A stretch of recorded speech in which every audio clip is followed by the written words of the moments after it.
Umong si ex-PBB housemate Amanda Zamora ang nagsabing fake news ang kumakalat na balitang may relasyon sila ni Daniel Padilla. Nakiusap siya sa kanyang IG story na tigilan ang pagpapakalat ng maling impormasyon. Sana nga raw ay maging mabuti na lang ang publiko sa mga binibitawang salita lalo sa internet. Matatanda ang tsinika ni OG Diaz sa kanyang vlog na may nag-text sa kanya kung totoo raw bang Amanda ang pangalan ng bagong girlfriend ni Daniel. Pero pati ang ama ni Amanda na si San Juan City Mayor Francis Zamora, dininay rin na may relasyon ang anak niya at si DJ. Hindi po si Amanda at saka si Daniel Padilla. Wala pong katotohanan yan.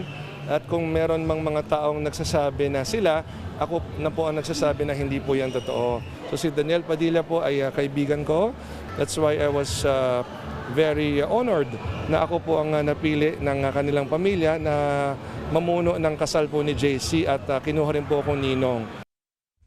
Mga kapatid, Jania Lipon po, laging maging updated sa latest sa entertainment and lifestyle para maging una sa balitaan. Bisitahin at mag-subscribe na sa social media pages ng News 5.